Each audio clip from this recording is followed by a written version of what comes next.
went wrong? Because according to Article 23, it says what went wrong. I think the whole thing from the very beginning was wrong. We had a false start as a country under the NRMO. I clearly say NRMO, not by mistake. It's National Resistance Movement Organization. So the virtual fact that we had to go through what they call a liberation war, spill blood of very many innocent Ugandans who dreamt for a better future, but also just change the guards instead of what the very many died for. That at that particular point was a false start. And I want to also state that many of the commanders, many of the people that rendered support to the conquest of President Museveni, culminating into state capture, were woodwinked. And I know very many who regret ever supporting and feeding the serpent. And to me,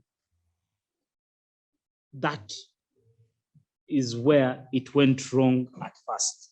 But also, history teaches us in a way that we cannot run away. The first scandal, the first corruption scandal, was as early as 1996, 1997, with Uganda Airways, the first corruption scandal. Then we had the scandal of the buying of the sardines and all that. And all these scandals are actually documented, and you can trace it up to Feb, as early as Feb 1986. You know, that went through 1987 and all that. And you see, particularly, they started stealing hundreds. They've graduated, now they are stealing in trillions. I am worried that our national coffers might be stolen completely, if not already stolen.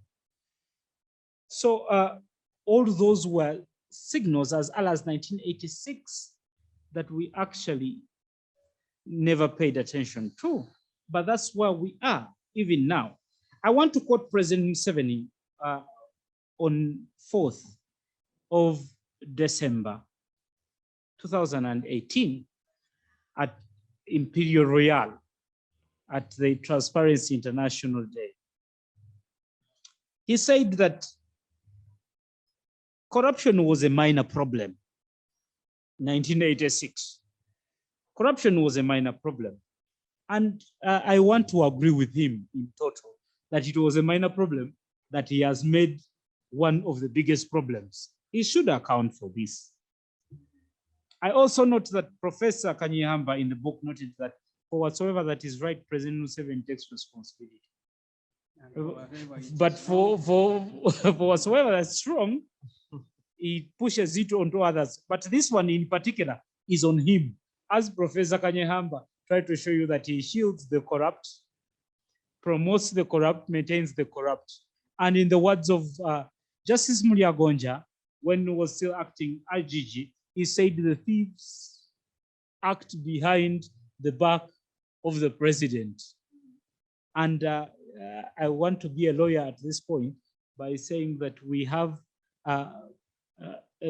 abettors, we have co-conspirators, we have, you know, all those kinds of, but that does not in any way put them out of the equation. And these were, in the words of President Museveni, going back to that meeting in December 2018, these were Uganda's problems.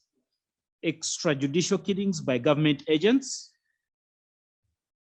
lack of democracy, And that one he alluded to the elections in 1962 and in 1980.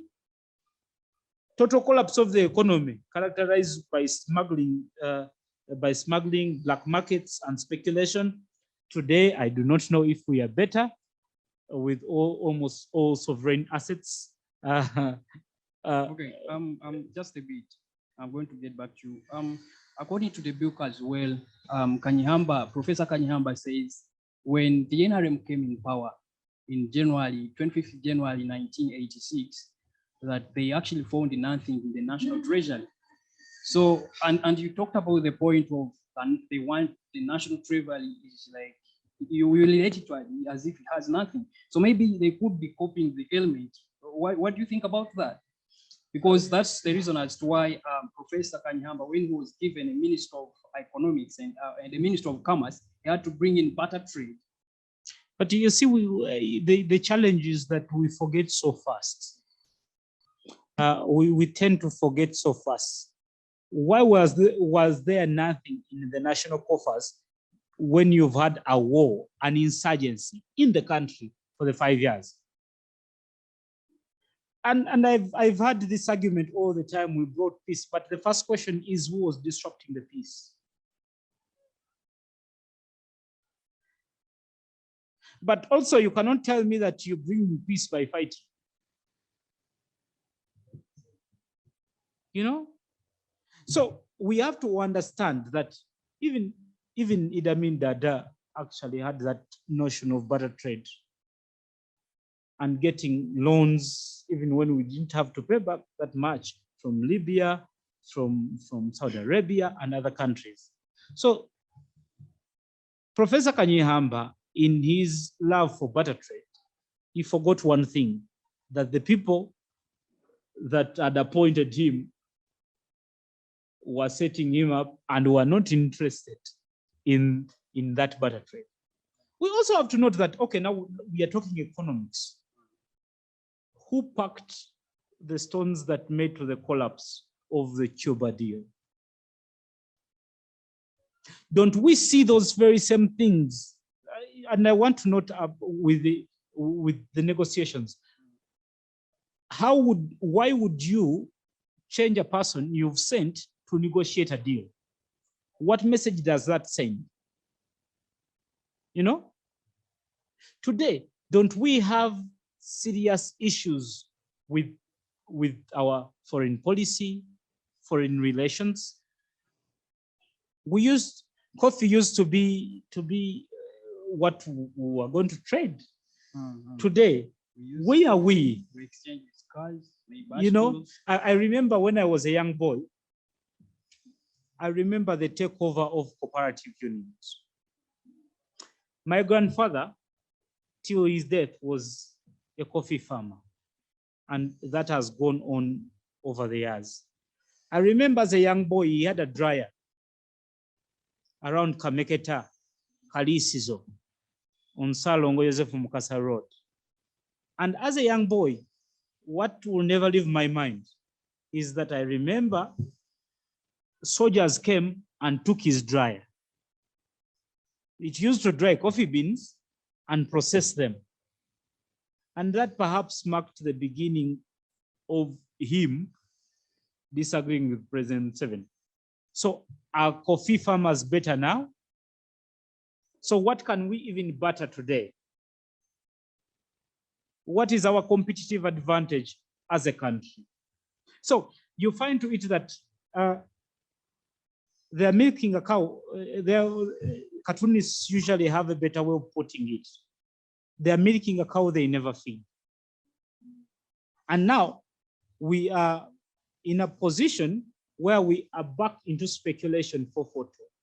You see now the fuel prices? They were high then, they are high now. You know, there was an article that I read in the New Vision of some good years ago, about 2000, when fuel shot to about 1,500, when Ugandan money still held some little value, even notwithstanding the issues that came with devaluation of our currency change and all that. and the theft that occurred right there.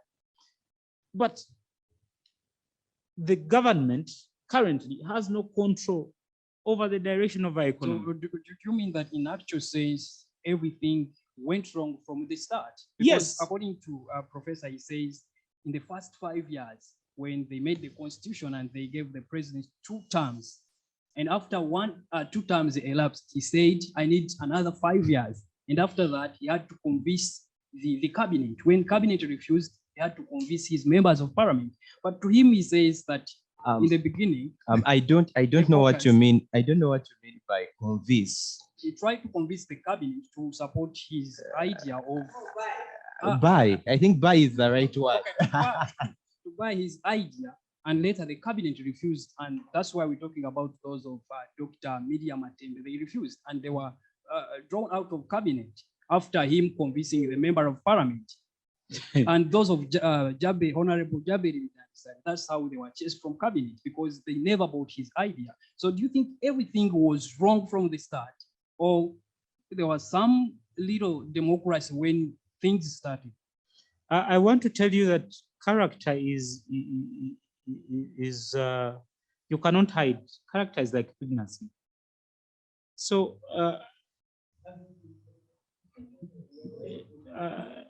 you can hide it.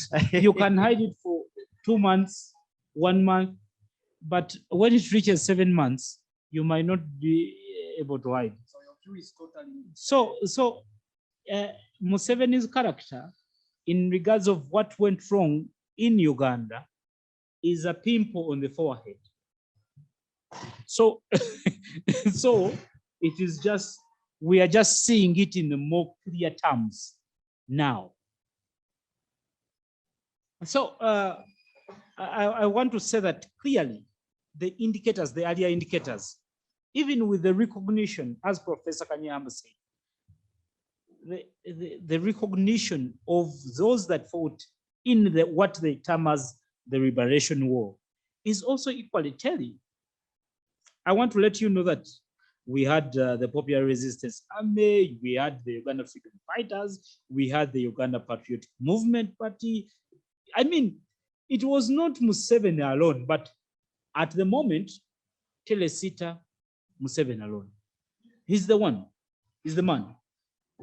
All others, the Kaira, seem to be nowhere. And I'm glad Professor Kanyihamba did it. But that's what I said, is that those were the simple early signs of them noticing that actually they were on a ride to nowhere. So maybe the quote by Road Action that power collapses and absolute power collapses absolutely. Maybe that could be what happened. No, I don't want to blame it on power. I want to blame it on the character of those individuals. We have had quite very many that have not been corrupted by power. Thank you so much. Okay, thank you. Now, thank you for sharing those insights. I